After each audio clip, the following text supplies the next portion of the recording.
Hello and welcome everyone to another episode of the Cultured Nerd Podcast. This week, we're going to be talking about Green Lantern again. And this time, a new rumor has come out that Jon Hamm is actually being considered for Green Lantern. Again, apparently, despite telling the studio no at one point, they want him to do it again. So a new rumor has come up that he's possibly in the mix. And we're going to talk about that and a few other details from these scoopers and reporters and what that could mean for the overall DCU.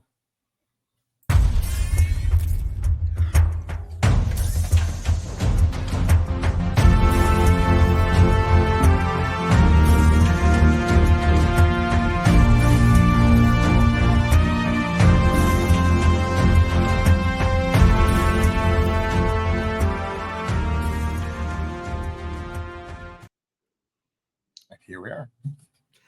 Let's talk about the gorgeous Jon Hamm. As always, Jon Hamm is Jon Hamming it up in just about everything he does. And everyone seems to love him in everything he does. I mean, look at him. He's just a good-looking dude. A lot of people want him to be Superman. A lot of people want him to be Batman. And apparently the studio at one point wanted him to be Green Lantern. And maybe they do again. He's a little too old for Superman now. He's maybe just a tinge too old for the Batman, depending on what Batman they go for. Yeah. But Green Lantern does not fight like Batman and Superman. He has a ring power, and with that can create things. So you could maybe not have to be in the greatest of shape and just look good in a suit from above, of which Jon Hamm can do. Yes. And what's interesting about this rumor is that, so this came out of Jeff Sneider again from The Insnider. Jeff Sneider said two big things on the recent podcast and a bunch of other details is that Jon Hamm could be one of the names considered for the role of Hal Jordan in the DCU Lanterns. And then he says, however, it is unlikely that Chris Pine will actually be offered the role because he was playing Steve Trevor in the DCEU. So that doesn't mean anything, though. I mean, he says it's unlikely, but at the same time, we've got Jason Momoa, who's apparently circling the I am Lobo kind of a conversation. So I don't think that they would immediately say, you're not doing this because you did that, because that seems silly. But he seems to think that Jon Hamm is in the mix, which is super interesting because just earlier this summer, we had reports back in July that he did a recent interview and he talked about how prior to the DCU formation, they had reached out to him and wanted him to do Green Lantern. And he said, I definitely didn't want to do that. That was one thing I definitely didn't want to do. But I had pitched myself for a couple of parts of the Marvel Universe. I don't know what to say exactly, but it was a part of a comic book that I really liked. I was like, are you going to do this story? And they were like, yeah, we're actually thinking about it. And I go, good, I should be that guy.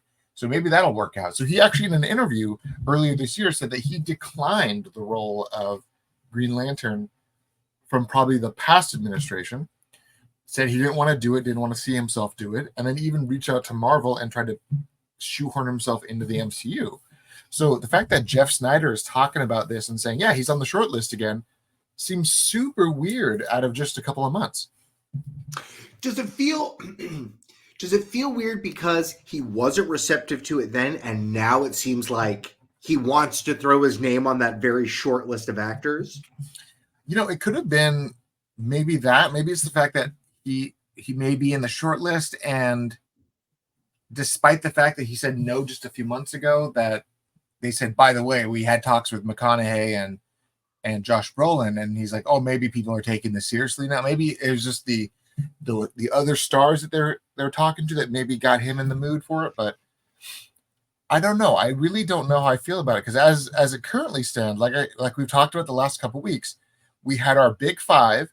Two of those five were debunked, and now Jeff Sneider is saying another one, the fan favorite of Chris Pine, is being debunked, and he's now adding Jon Hamm to the mix, which seems just getting closer to Timothy Olyphant every day, Taylor. I mean, I legitimately want Chris Pine to get it, but if they don't get Chris Pine, we've got to get Timothy Olyphant. If we don't get Tim, then I don't want to watch it. Like I'm just at that point where I'm like, those are the two guys. So Give me one of them. Is Timothy Olyphant going now against Jon Hamm? According to Jeff Sneider, yeah, Timothy Olyphant, Ewan McGregor, and Jon Hamm are like the three names that we know about, according to him. So it's fully possible that there's more, and it's fully likely that there is more. I mean, they could pull out a dark horse out of nowhere and say, by the way, guess what? Charlie Hunnam is Green Lantern. They could just throw that out and be like, oh, wow, we were all wrong, because that's what happens a lot.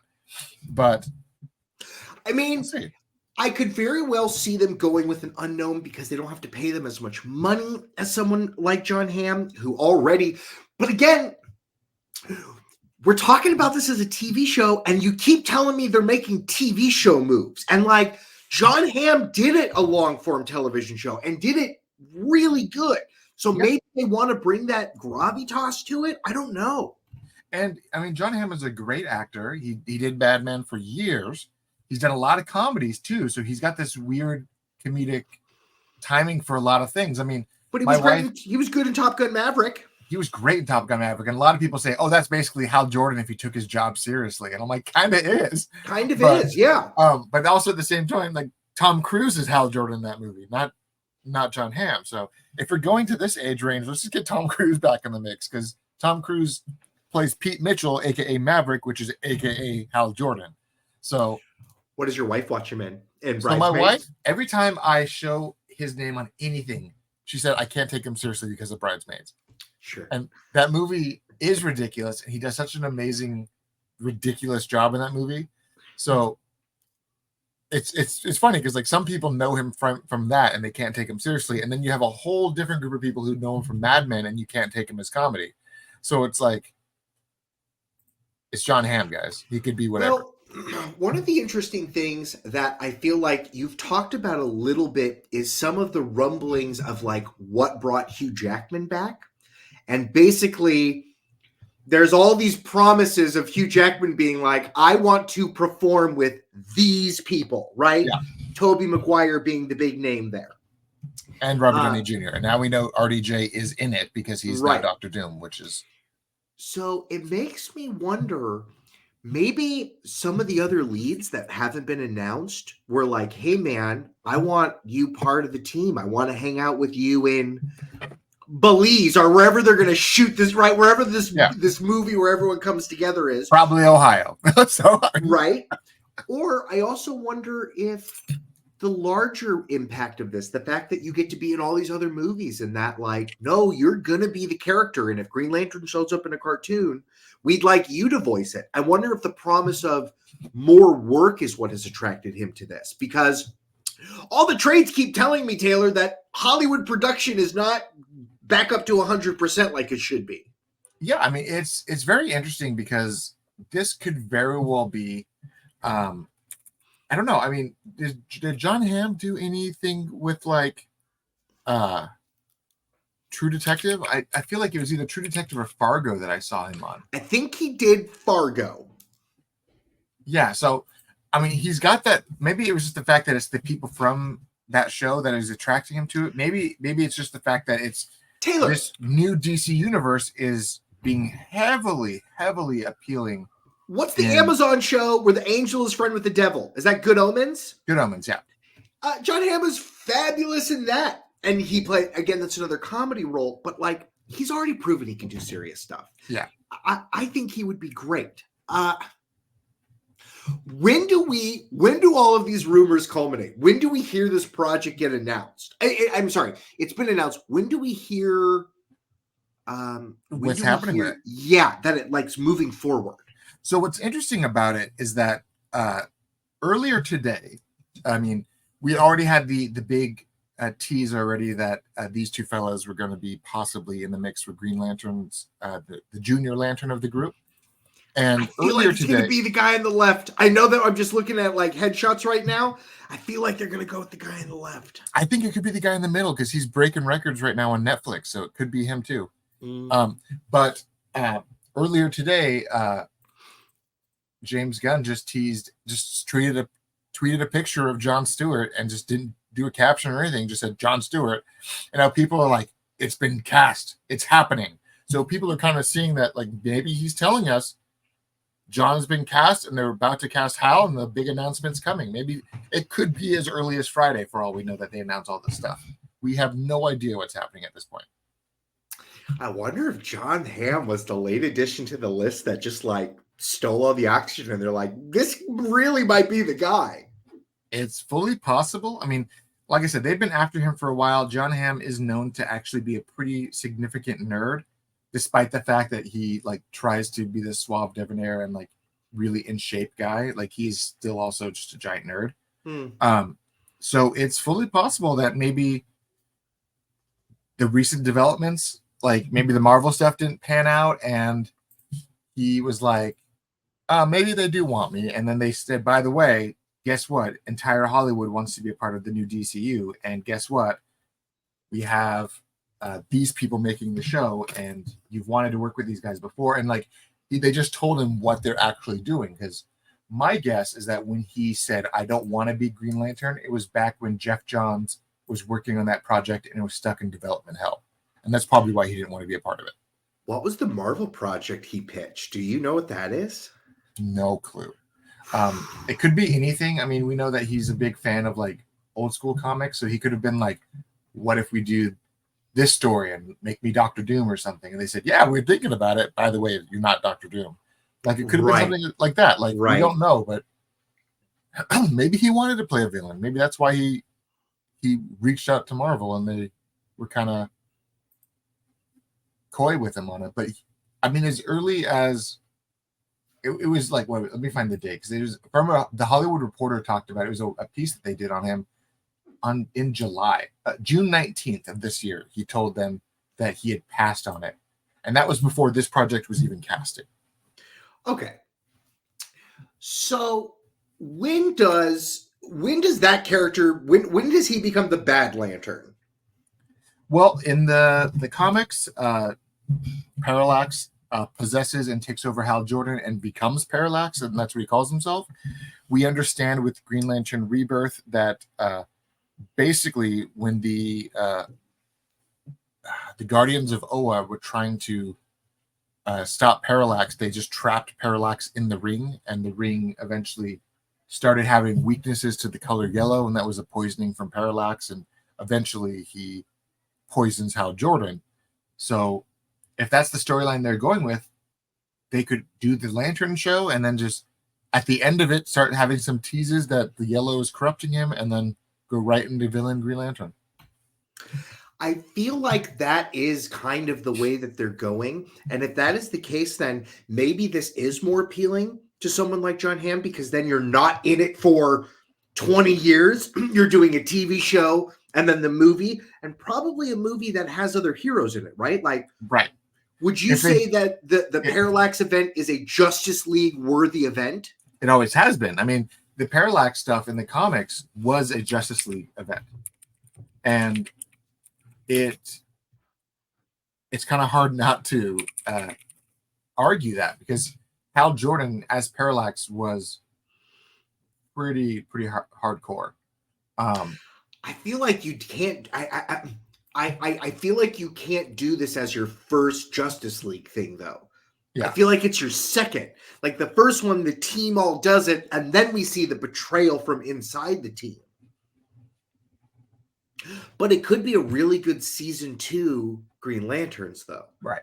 If you have kind of a more down-to-earth, rustic feel, and then you get a second season of like space drama and all the stuff on the Green Planet homeworld and seeing all the like ins and outs of that, because Star Wars production is going to go to what, a show a year now? Probably. I mean, from what it seems like is that Star Wars definitely missed the mark hardcore with the Acolyte, and they're not anticipating Skeleton Crew to be a major seller either because they think that it's going to be the same thing. But the one difference is that now Star Wars is going to be running solely under Dave Filoni's creative control. And this is kind of the end of the Kathleen Kennedy era of I'm going to give the studio notes on what I want them to make. And now the Dave Filoni, we're going to focus on what George would have wanted for Star Wars. And I think that's going to transition. We're going to have a weird couple years where we'll get like Andor, and then once we get Mandalorian and Grogu and Ahsoka season 2, then we'll see the era of Dave Filoni. So probably not a lot for a while. It's wild to think about that trajectory, because I feel like so many movies have been announced and canceled. The fact that the Rey movie is no longer happening, I don't think they have any. I think it still is happening. They haven't canceled that one yet, but Taika Waititi's movie is again back on the back burner. If that happens, I'd be surprised, because I mean, earlier today,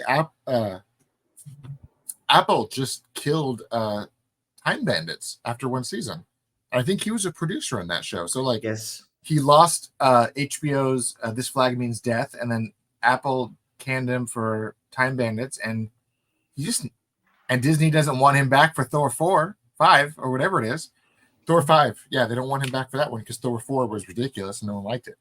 So I don't know. He's just on maybe his Star Wars project may happen, but I didn't watch Time Bandits. Have you watched it? I didn't bother. I liked the original, and I didn't think they needed to make a TV series. I wanted to watch the TV series. I was fine with them recasting it. I just felt like it didn't feel like the original show. Well, that's how I felt with the Willow show. Like, the movie was great, but the Disney show just didn't feel right. I don't understand why Hollywood decided that short people aren't allowed to be in movies anymore. Just do Willow the way the first one was. Just do the Time Bandit show with a new cast of dwarf actors. Do Snow White and the Seven. I keep seeing all these projects that's like, you changed it too much. Sorry, I got a text from work. That was our moment of silence for Willow and tiny people. It was, yeah. It wasn't at all my job at the hospital texting you something. Okay, so Taika Waititi's now out. Yeah.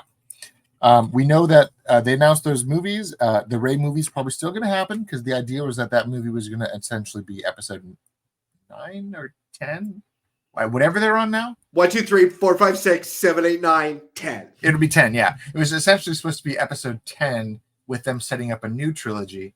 Rey not being the main character, but she's more or less the Obi-Wan of that movie, and the main character hadn't been revealed yet. Which means they're just going to kill her off, which is not what I want to see. Go put her on a bee adventure, make her say I'm a pacifist, I don't believe in war, but don't kill her off. It's like, to me, like the way they kind of positioned it seemed exactly like what they did to Luke. Like, Luke got great at Return of the Jedi, and then the next movie we see Luke in, no one cares about him anymore because he's a grumpy old man who's hiding on a beach. So it's like, don't do that to Rey.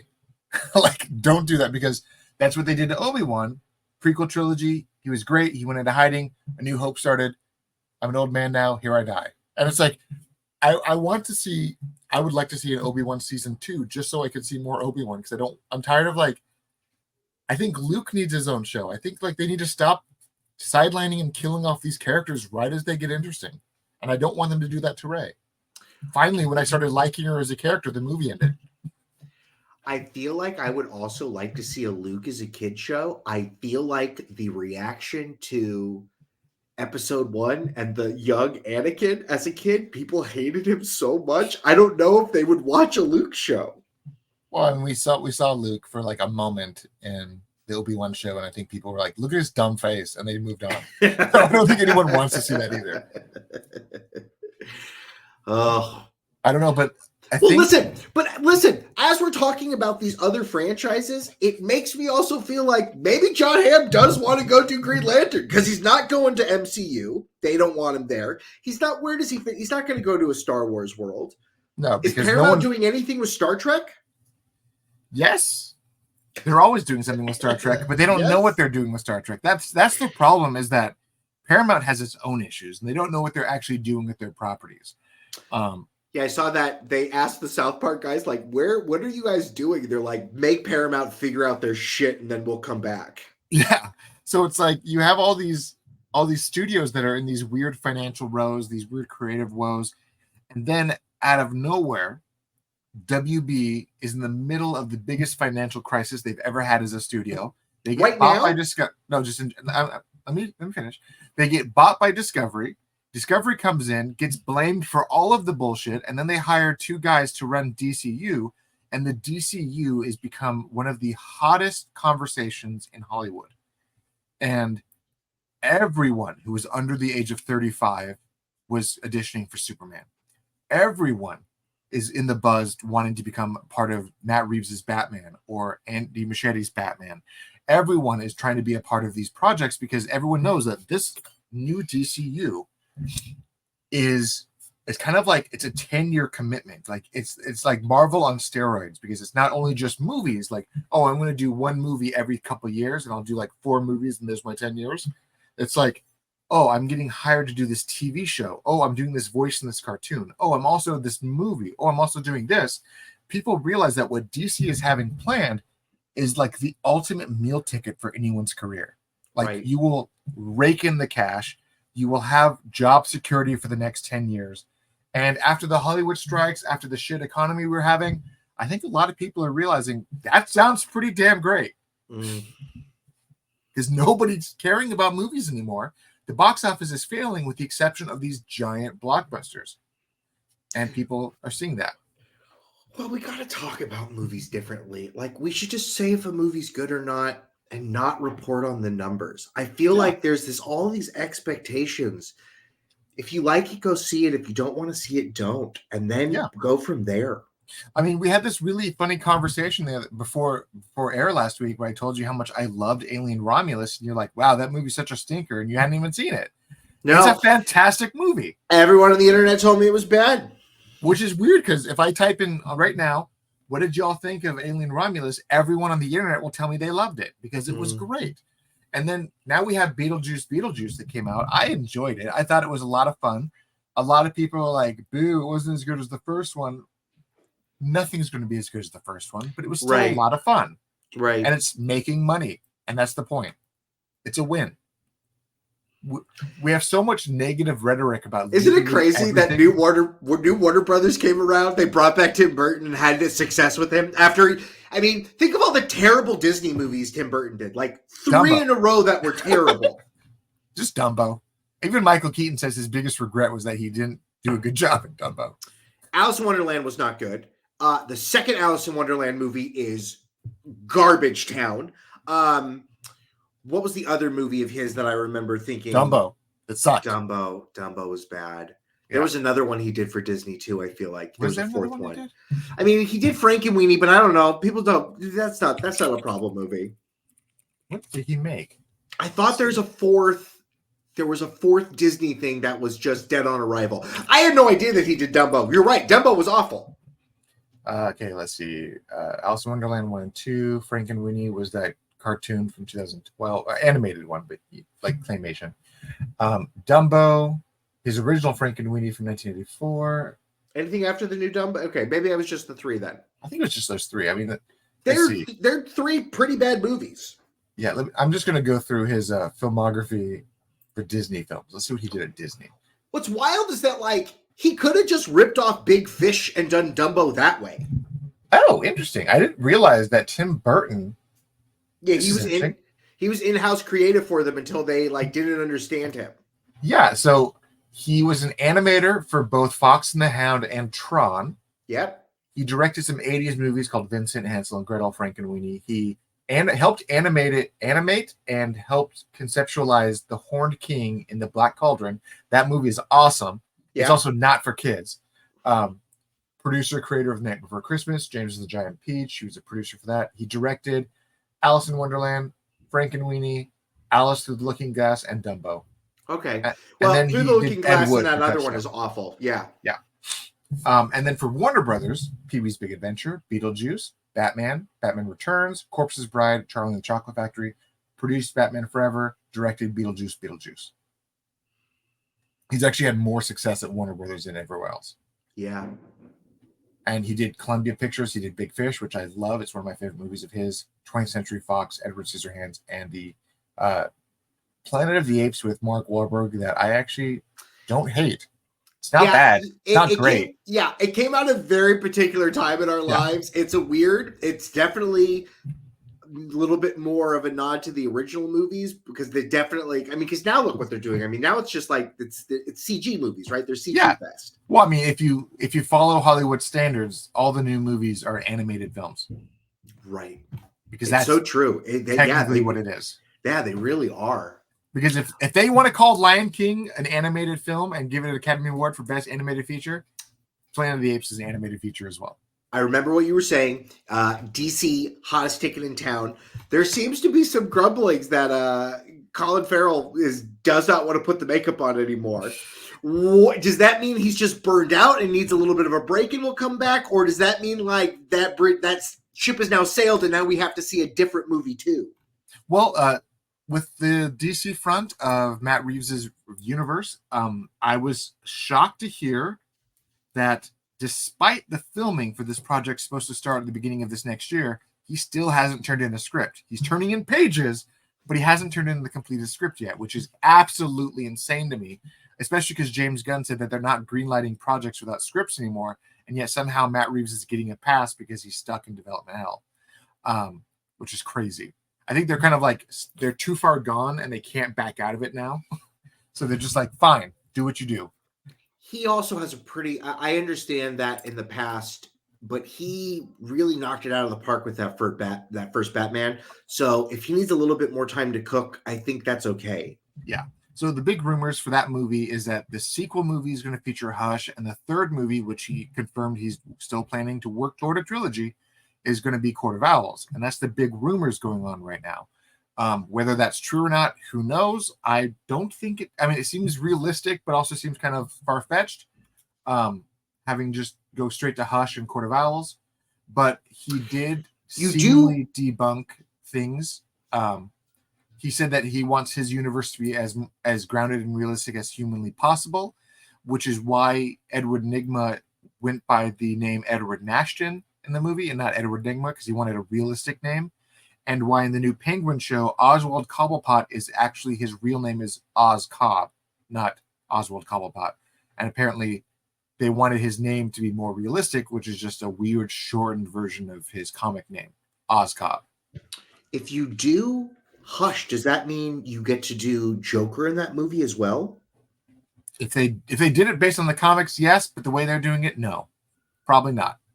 Okay. And they'll go with just some amalgamation of the animated version and the comic book and all the other kind of forms. They'll probably just go with the comic book version where Thomas Elliot is pissed off at Bruce Wayne. He gets inspired by what Riddler revealed, figures out Bruce Wayne is Batman with the help of Riddler, and then goes on a one-man, I'm going to ruin your life for ruining my spree. Which is what he did in the first arc of the comic. Just, you don't have Killer Croc, Clayface, Joker, Harley Quinn, and all those other characters who were involved in the storyline. And then do we maybe see a Robin subplot in that movie so that Robin can be part of Court of Owls? Nope. Apparently, Matt Reeves has passed on the idea of using Robin at all in his trilogy. Man, you teased us so much. Yeah, we had all this hope for it, and then it sounds like he just doesn't want to do it, which is fine because James Gunn is doing it with the DCU, and we know that we got Damian Wayne and Nightwing at the least coming into the universe. So at least we got that. At least I got my Dick Grayson and Damian Wayne Robins / Nightwing into live action sooner rather than later. Well, thank you for all the updates.